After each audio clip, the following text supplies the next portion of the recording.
चलिए स्टूडेंट, आज हम लोग जो है क्लास 12 विषय जीव विज्ञान के अंतर्गत देखेंगे जीवों में जनन। ठीक है, तो जीवों में जनन जो होती है वो किन किन घटनाओं में हो सकती है। ठीक है, आज हम लोग बात करेंगे कि हमारा जो फर्स्ट अध्याय है, अध्याय फर्स्ट के अंतर्गत हम लोग देख रहे हैं जीवों में जनन। ठीक है, तो जीवों में जन्म के बारे में हम लोग क्या पढ़े थे? सेक्सुअल रिप्रोडक्शन, लैंगिक प्रजनन। दूसरा हम लोग अलैंगिक प्रजनन के बारे में भी पढ़े थे। तो अब देखते हैं कि लैंगिक प्रजनन, जिसमें सेक्सुअल रिप्रोडक्शन के अंतर्गत जितनी सारी घटनाएं प्रोसेस होती है, उन घटनाओं को हम लोग अध्ययन करेंगे। तो event in sexual reproduction, right. तो हम लोग बात करेंगे ऐसे बहुत सारे इवेंट्स होते हैं जो लैंगिक प्रजनन के दौरान होते हैं। तो कुछ टर्म्स हैं जिसको आप लोग को याद रखना पड़ेगा, है ना। आप लोग को टर्म्स मैं बता दे रहा हूँ, उस टर्म्स को आप लोग याद रखिएगा, तब जाकर के हम लोग इस मेथड को अच्छे से समझ पाएंगे। चलिए देखते हैं हम लोग लैंगिक जनन के अंतर्गत आने वाली जो घटनाएं हैं, है ना, कुछ कुछ इवेंट्स हैं जिनको हम लोग देखेंगे, राइट। तो पहले देखो, परिपक्व अवस्था प्राप्त करने के पश्चात जब लैंगिक प्रजनन की क्रियाएं होगी, जब लैंगिक प्रजनन की क्रियाएं होगी, उस दौरान लैंगिक जनन में होने वाले जीवों की संरचना एकदम क्या होगी? भिन्न होगी। क्यों होगी? क्योंकि इनकी जो अवस्था है वो क्या हो गया है? मैच्योर हो गया, परिपक्व हो चुका है। परिपक्व होने के बाद जब वो जो है घटनाएं किसकी होती है? लैंगिक जनन की होती है, तो उसकी जो संरचनाएं होती है वो चेंज हो जाती है, बिल्कुल अलग हो जाती है। और फिर भी जनन के दौरान घटनाएं जो होती है, इनकी जो कुछ इवेंट्स है जो आगे चलती रहती है ना, वो क्या होती है? क्रमबद्ध सुचारू रूप से चलती है। और ये जो प्रोसेस है वो 3 भागों में विभाजित होती है। 3 स्टेप में हम लोग इसको देखेंगे। फर्स्ट स्टेप देखेंगे, second and third. First step जिसको हम लोग बोलेंगे प्री फर्टिलाइजेशन। क्या? प्री फर्टिलाइजेशन, सेकंड फर्टिलाइजेशन और थर्ड देखेंगे पोस्ट फर्टिलाइजेशन, राइट। तो सबसे पहले हम लोग लिखेंगे प्री फर्टिलाइजेशन।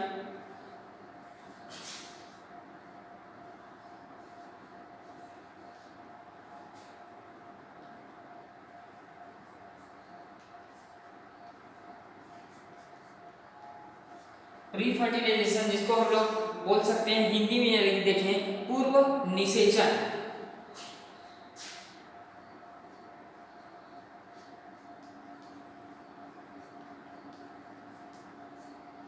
हिंदी में इसी को बोलेंगे पूर्व निषेचन, है ना।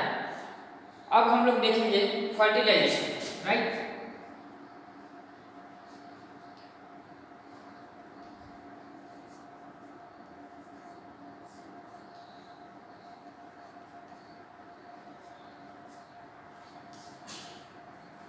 पहला क्या है? Pre fertilisation, second fertilisation and अब लास्ट जो आएगा उसको बोलेंगे पोस्ट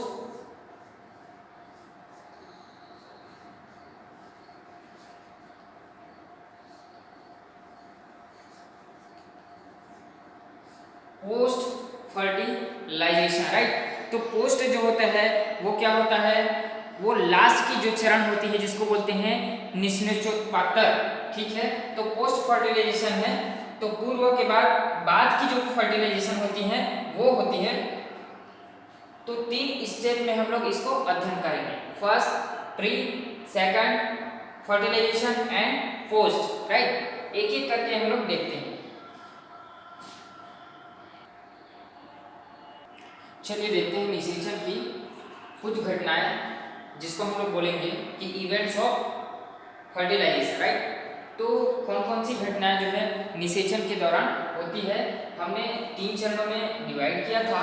पहला हम लोग देखें प्री फर्टिलाइजेशन, जिसको बोलते हैं निषेचन की पूर्व घटनाएं, राइट। दूसरा जो होते हैं फर्टिलाइजेशन एंड थर्ड जो होता है पोस्ट फर्टिलाइजेशन। फर्स्ट देखें निषेचन की घटनाएं के अंतर्गत जिसको हम लोग बोलते हैं प्री फर्टिलाइजेशन, राइट। तो ये घटनाएं लैंगिक प्रजनन के निषेचन के पूर्व काल में घटित होती है। ऐसे क्रिया को, ऐसी घटनाएं को हम क्या बोलते हैं? निषेचन की पूर्व घटनाएं। तो याद रखना है आप सभी को कि लैंगिक प्रजनन में निषेचन के पहले की जो क्रिया होती है, निषेचन की जो पहले की जो काल है, उसमें हम लोग बोलेंगे प्री फर्टिलाइजेशन। ये जो है प्री फर्टिलाइजेशन 2 चरणों में कंप्लीट होती है। पहला है युग्म जनन, जिसको बोलते हैं युग्मक का बनना, युग्मक का बनना जिसको बोलते हैं युग्मक जनन।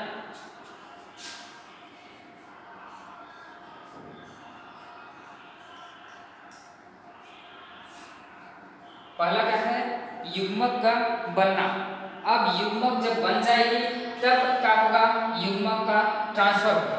युग्मक का बनना पहला है ना, उसके बाद युग्मक का ट्रांसफर।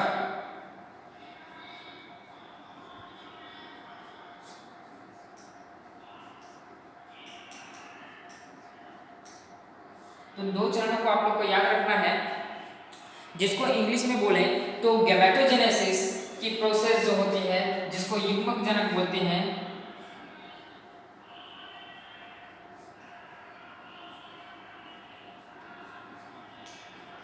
गैमेटोजेनेसिस जिसको युग्मक जनन बोलते हैं, गैमेट ट्रांसफर,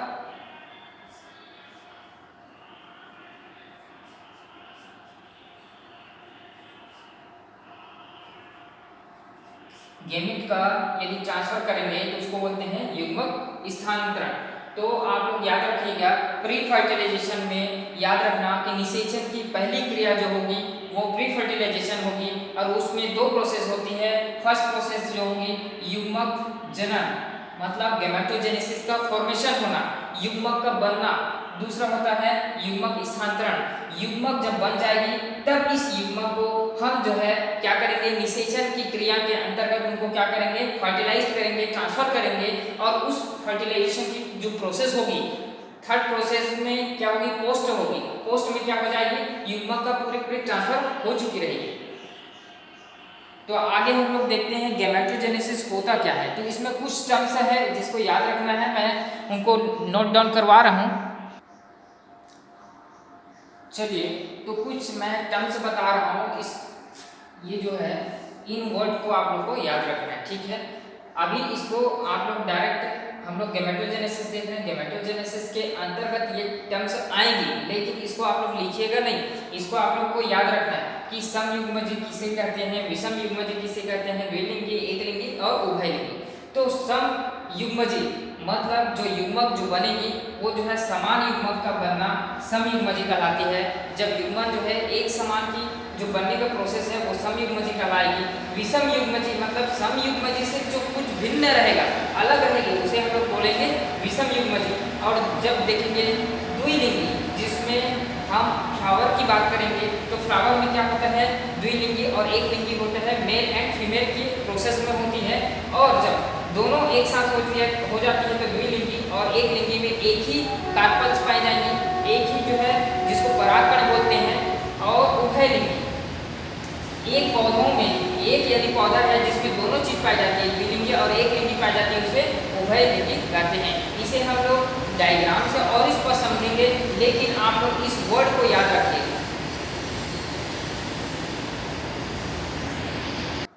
चलिए देखते हैं कि युग्मक का बनना जिसको बोलते हैं युग्मक जनन, राइट। लैंगिक प्रजनन के दौरान गुणन करने वाले निम्न श्रेणी के जीवों में युग्मक संरचनात्मक और कार्यात्मक रूप से, संरचनात्मक भी और कार्यात्मक रूप से भी समान होती है, तो हम उसे क्या कहते हैं, समयुग्मजी कहा जाता है, ठीक है।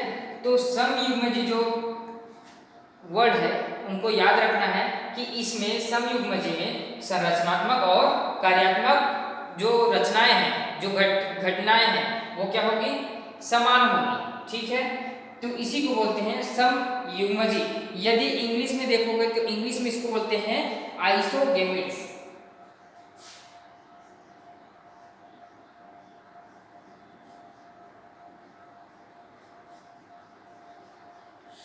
इंग्लिश में बोलते हैं आइसोगेमिक्स। तो समयुग्मजी की कुछ एग्जांपल भी है।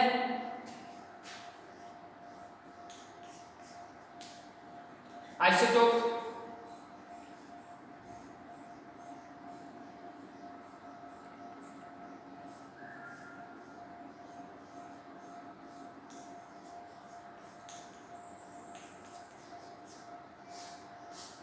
क्लेडोफोरा में देखा गया है आइसो युग्म की, जिसको बोलते हैं समयुग्मजी, है ना। दूसरा देखते हैं हम लोग,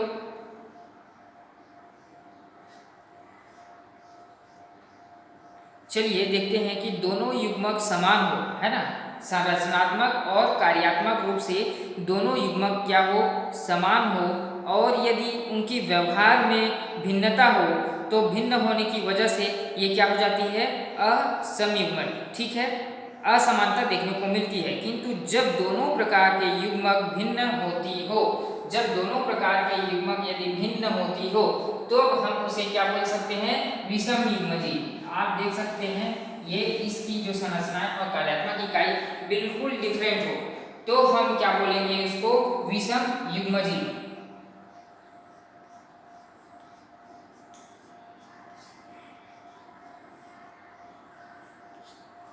विषम युग्मज, है ना। हेट्रोगैमेट्स ये है आइसोगैमेट्स, समयुग्मजी। यदि हम विषम युग्मजी की बात करें तो ये कहलाती है हेटेरोगैमेट्स,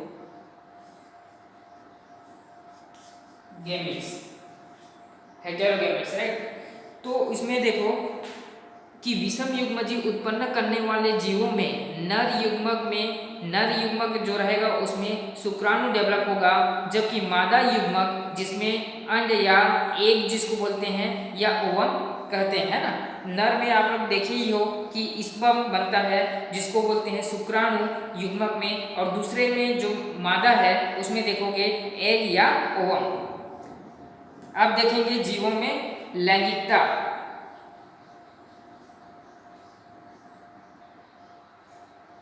तो चलिए जीवों में लैंगिकता देखेंगे। तो जीवों में लैंगिकता किस माध्यम से होती है उसको समझते हैं। ये दिख रहा है आपको, ये है कौन सा सीन है, नर, जिसको बोलते हैं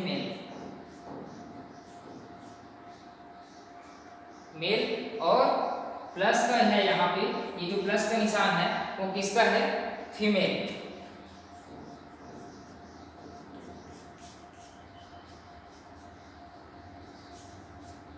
फीमेल का है। और देखो नर और मादा दोनों एक साथ कंबाइन रूप से रहते हैं, जिसमें माइनस और प्लस दोनों एक साथ रहेंगे, तो उसको हम लोग बोलते हैं, क्या बोलते हैं, बाइसेक्सुअल, है ना, बाइसेक्सुअल। आप देख सकते हैं कि जो मेल जो फ्लावरिंग है ना, पुष्प का हम लोग क्या देख रहे हैं, लैंगिकता। तो उसमें लैंगिक जनन जो है किस किस माध्यम से होती है, तो आप नर का जो है, आप लोग इनका जो साइन है जिसको याद रख सकते हैं, माइनस के फॉर्म में रहता है और ये प्लस में, और दोनों एक साथ कंबाइन होती है तो उसको बाइसेक्सुअल, द्विलिंगी बोलते हैं, राइट। तो आप देख सकते हैं इसमें क्या प्रेजेंट रहती है, सेपल, इसको हम लोग बोलते हैं सेपल, और ऊपर देखो यहाँ पर दो क्या दिखाई दे रही हैं, ये जो दिख रही है ये क्या है, फिलामेंट।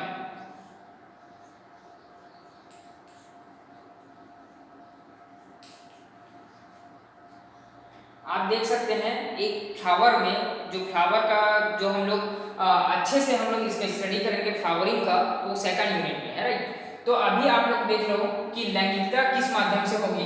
तो उनकी जो ऊपर का जो पोर्शन है ना, एक फ्लावर लोगे, उस फ्लावर का सबसे जो नीचे जो पोर्शन है, एक छोटी सी हरा वाली जो कलिकाएं ऐसे निकले रहती है, उसको हम लोग बोलते हैं सेपल। और उनके ऊपर आप जाएंगे तो ये है उनकी फिलामेंट, है ना, ये है उनकी फिलामेंट। और उनकी जो फिलामेंट की ऊपर जो लगी होती है ऐसा गोल सा, उसको बोलते हैं एंथर। अब देखो मेल में यहाँ पर क्या दिखाई दे रही है, दो फिलामेंट नजर आ रहे हैं, इसमें मेल में दो फिलामेंट हमको दिखाई दे रही है, ठीक है, जिसमें एंथर प्रेजेंट है। अब हम मादा में जाएंगे, फीमेल पुष्प में जाएंगे, तो उसमें आप लोग को देखने को मिलेगी क्या, ओवरी। ओवरी में क्या रहती है, इस टाइप का ओवरी प्रेजेंट रहती है इसमें, और इस ओवरी में जाकर के देखेंगे ये है सेपल, कार्पल, और उसके बाद देखेंगे इस टाइप स्टिग्मा, ठीक है। सबसे ऊपर का भाग स्टिग्मा कहलाती है, उसके नीचे का पोर्शन है स्टाइल, उसके नीचे ओवरी। ठीक है, इस प्रकार से मादा में आप देख सकते हैं क्या क्या प्रेजेंट है। अब हम बात करेंगे कि जिस पौधों में ये दोनों गुण पाए जाते हैं तो उसमें दोनों गुण, इसमें ओवरी भी रहेगी, क्या रहेगी, ओवरी, और स्टिग्मा स्टाइल ओवरी रहेगी। दूसरा देखो इसमें एंथर भी और फिलामेंट और सेपल कार्पल, ये सारी चीजें एक पुष्प में यदि पुष्प में पाया जाता है तो उसको बोलते हैं बाइसेक्सुअल, राइट। तो बाइसेक्सुअल का हम लोग कुछ उदाहरण देखेंगे। कुकुरबिटा है, नारियल है, इसमें ये पाया जाता है।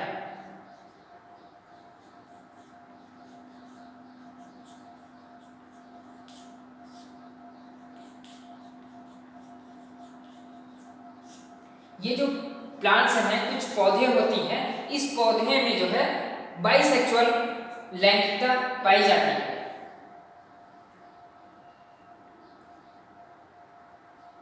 पौधों में नर एवं मादा दोनों की संरचनाएं मिलती है ना। पौधों में नर और मादा दोनों की संरचनाएं मिलती है, और उसे जब पुष्प में दोनों संरचनाएं उपस्थित होती है, यदि एक ही पुष्प में दोनों संरचनाएं हमको मिल रही है, मेल और फीमेल का दोनों की संरचनाएं एक पुष्प में मिलती है, तो उसे हम लोग क्या कहते हैं, द्विलिंगी, बाइसेक्सुअल। ठीक है, जब दोनों जनन संरचनाएं भिन्न पादपों में हो तो उसे एक लिंगी कहते हैं। एक लिंगी आप लोग को समझ में आई, जब दोनों जनन संरचनाएं भिन्न पादपों में हो, अलग जो पौधे में हो, तो उसे हम लोग क्या कहेंगे, एक लिंगी, यूनिसेक्सुअल कहते हैं। और पुष्पीय पादपों में एक लिंगी नर पुष्प धारण करने वाले पुष्प पुंकेसरी, जिसको बोलते हैं स्टेमाइन कहते हैं, है ना। मादा पुष्प धारण करने वाली जो है, इसमें बोलते हैं स्त्री केसर। जो मादा होती है इसमें क्या होती है, परागकण जो होती है वो क्या होती है, स्टिग्मा में स्त्री केसर। इसीलिए इसको गाइनोसियम भी कहा जाता है। किसको, मादा को हम लोग क्या बोलते हैं,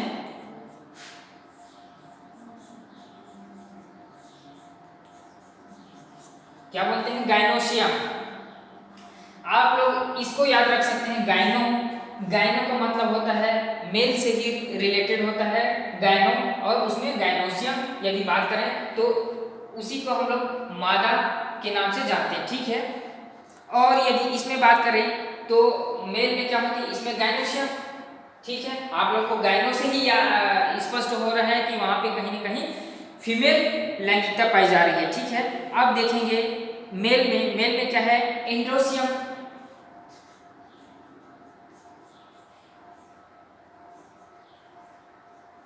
क्या बनेगी, एंड्रोसियम, है ना। एंड्रोसियम के अंतर्गत आप जो है इस प्रकार की संरचनाएं इसमें देखने को मिलती है,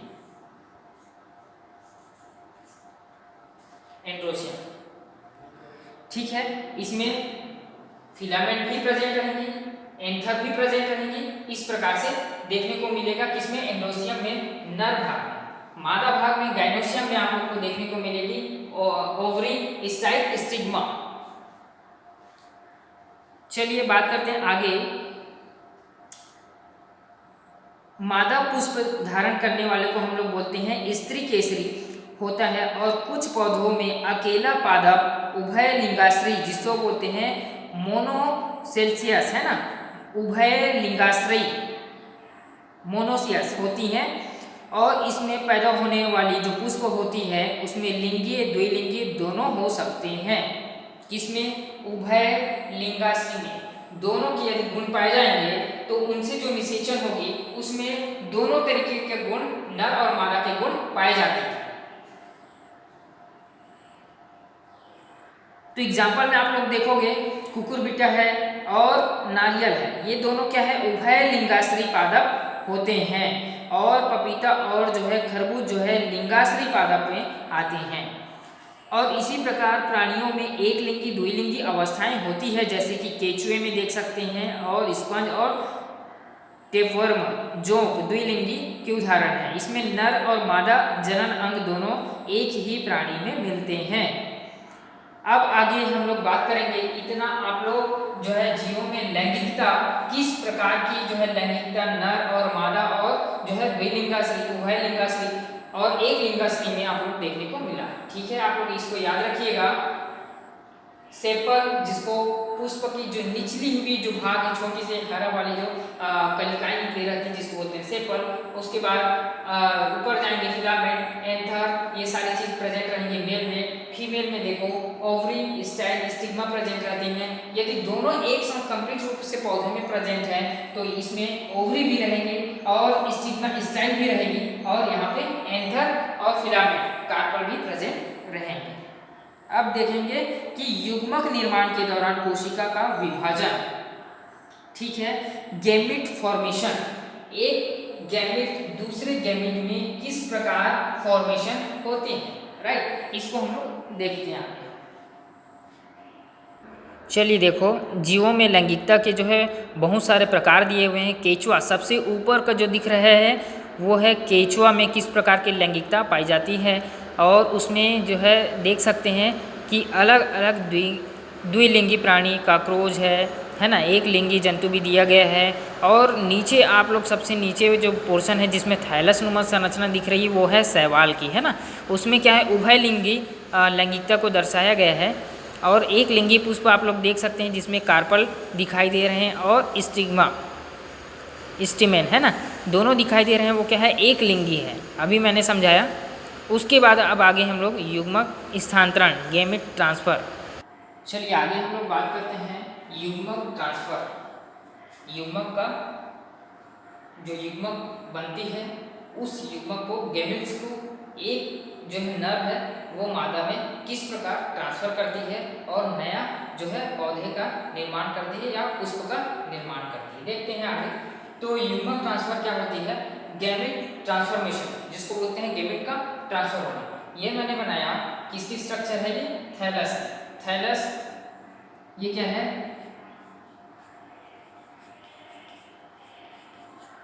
नर थैलस और मादा थैलस। मैंने नर और मादा जो है थैलस की संरचना यहाँ पे बनाई है। ठीक है,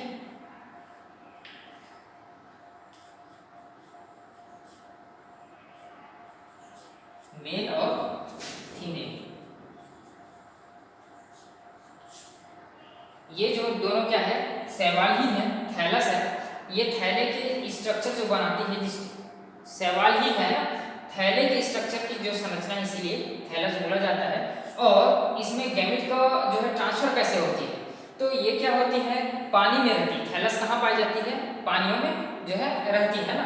अपनी जो इनकी आवास है वो जो है पानी में स्थित रहती है, और पानियों में रह करके अब इनका जब गैमेट का ट्रांसफर होना रहता है, यदि मेल है, नर से इनकी गैमेट जो है किसमें ट्रांसफर होगी, फीमेल की जो है परागकण में जो है उनमें ट्रांसफर होना है, तो किस माध्यम से होगी, तो एक माध्यम बनाती है जिसके दौरान ये क्या होती है, ये जो थैलस है ये किसमें जो है विचलित करती है, पानी में, है ना। तो पानी में रहती है और उसके साथ साथ ये पानी को ही माध्यम बनाती है ना, पानी को माध्यम बनाती है, और ये पानी में ही अपने जो है गैमेट को दूसरे गैमेटों में जो है ट्रांसफर करती है। कैसे करती है, इनके जो है चर्चा करते हैं। तो कुछ जो है नर युग्मक जो होते हैं वो मादा युग्मक तक पहुंचने के लिए किसको, पानी को माध्यम बनाती है, और इस माध्यम के द्वारा नर युग्मक गति कर मादा युग्मक तक पहुंचती हैं। ठीक है, प्रायः इसके लिए शैवाल, जिसमें ब्रायोफाइटा, टेरिडोफाइटा में जल के माध्यम से ही होती है। मादा युग्मक की तुलना में नर युग्मक अधिक संख्या में बनते हैं, और इसका कारण यही है कि अनेक प्रकार की जो है नर युग्मक मादा युग्मक तक पहुँचते पहुँचते नष्ट हो जाती है। ठीक है, सबसे ज़्यादा जो है नर युग्मक जो है पानी को माध्यम बनाती है, पानी को माध्यम बना करके ये जो है अपनी जो गैमेट है उनको ट्रांसफर करती है, और सबसे ज़्यादा जो है गैमेट का फॉर्मेशन होती है मेल का, और वो जो है बहुत कम सक्सेस रह पाते हैं, बहुत जो है नष्ट हो जाते हैं। तो इस प्रकार संलयित होती है। अब देखते हैं आगे पुष्पों में किस प्रकार से होती है। तो पुष्पधारी जो पौधे होते हैं उसमें नर युग्मक जिसको बोलते हैं पोलन ग्रेन, है ना, नर युग्मक जिसको क्या बोलते हैं पोलन ग्रेन युग्मक परागकणों के माध्यम से उनमें जो है युग्मक का स्थानांतरण होती है। ठीक है, तो इनकी जो संख्या है अत्यधिक रहती है और मादा जो वर्तिकाग्र है स्टिग्मा जिसको बोलते हैं, वो मादा में जो स्टिग्मा पाई जाती है वो क्या रहती है स्थानांतरित होती है और परागकणों के पुष्प के मादा जननांग के वर्तिकाग्र में गिरने की प्रक्रिया को क्या कहते हैं परागण जिसको बोलते हैं पोलिनेशन कहा जाता है। ठीक है, और ये जो है परागकण दो प्रकार की होती है। कौन कौन सी दो प्रकार की होगी? स्वपरागण और पर परागण। पौधों में ये तो हो गए किसमें? थैलस में देखें, शैवाल की बात किए। अब हम पुष्पों में देखेंगे तो उसमें जो है परागकण के माध्यम से उनकी क्या होते हैं युग्मक का ट्रांसफर होती है। और परागकण दो टाइप के होते हैं, पर परागण और स्वपरागण। स्वपरागण और पर परागण दोनों दो प्रकार की होती है। एक एक को हम लोग डिटेल से समझते हैं। चलिए देखते हैं। परागण दो प्रकार की होती हैं। पहला है स्वपरागण और पर परागण। परागण किसमें होती है? पहले तो ये याद रखना है कि जितने भी पुष्पधारी पादप होते हैं, पुष्पधारी पौधे होते हैं, उसमें परागण पाई जाती है और परागण के माध्यम से ही युग्मक का ट्रांसफर होती है। ठीक है, तो देखो पहला है स्वपरागण जिसको मैं लिखा हूँ सेल्फ पॉलिनेशन जिसको बोलते हैं। ये एक पुष्प के परागण उसी पुष्प के या उसी पौधे में स्थित किसी दूसरे पुष्प के वर्तिकाग्र तक पहुँचते हैं। एक ही पुष्प के जो परागण हैं वो क्या कहलाती है? एक ही जब पुष्प के जो पादप रहेंगे, है ना, पादप एक पुष्प के जो पादप लेंगे, पुष्प के जो परागकण हैं उसी पुष्प में उपस्थित दूसरे के वर्तिकाग्र में, है ना, दूसरे के ओवरी में क्या होंगे?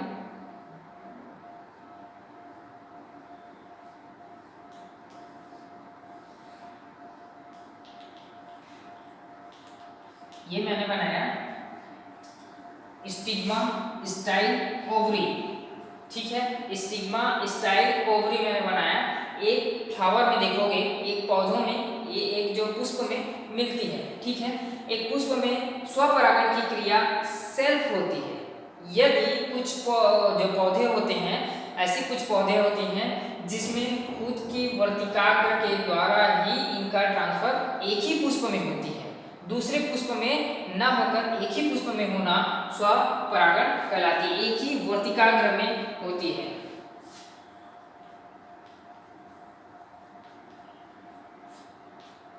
ठीक है, तो उसे हम लोग बोलते हैं स्वपरागण। ठीक है,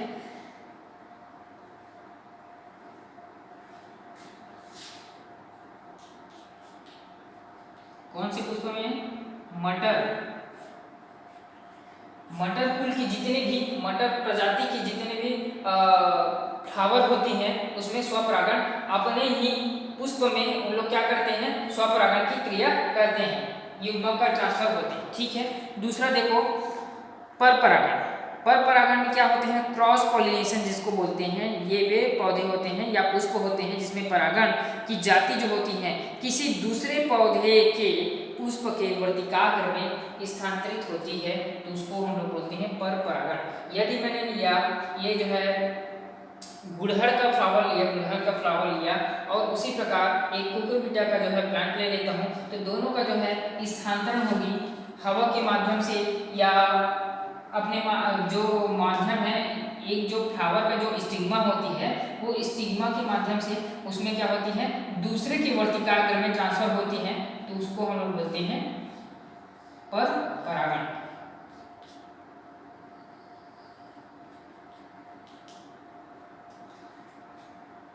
स्वपरागण सेल्फ होती है, खुद में होती है।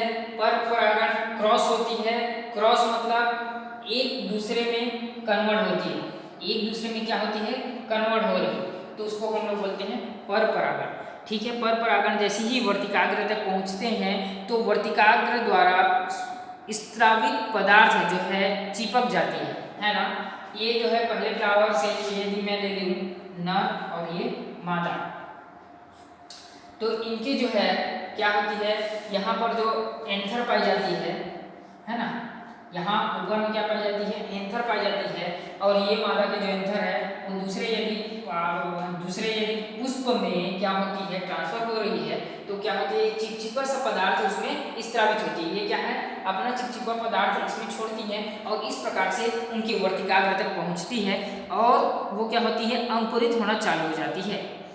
जैसे ही उनकी जो अंकुरण होकर पराग नली के निर्माण हो जाती, पराग नली तक निर्माण होती है और वृद्धि करने लगती है, जिससे स्टाइल, जिसको हम लोग वर्तिका बोलते हैं, स्टाइल में होकर बीजांड ओवरी तक पहुंचती है। पहले परागण तक पहुंचेगी, उसके बाद स्टाइल, जिसको वर्तिका बोलते हैं हिंदी में, स्टाइल मतलब वर्तिका तक पहुंचेगी। वर्तिका से ओवरी, ये क्या है, ओवरी, तब क्या होगी, इनका जो है स्थानांतरण पूरी हो चुकी रहती है ना।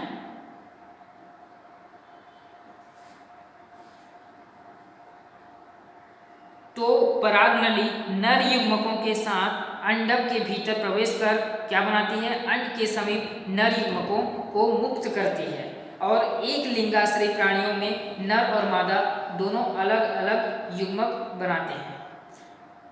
तो इस प्रकार युग्मक का स्थानांतरण पौधों में आप लोग को देखा हुआ है कि जो पानी में रहने हुए जो पौधे हैं, जैसे सवाल है, कवक है, इस प्रकार में उसमें जो है पानी को माध्यम बना करके युग्मक का स्थानांतरण करती है। और जो पुष्पों में देखेंगे कि उनका जो युग्मक है उनका ट्रांसफर कैसे होती है, तो स्वपरागण और परपरागण के माध्यम से होती है। नेक्स्ट क्लास में देखेंगे निषेचन, फर्टिलाइजेशन।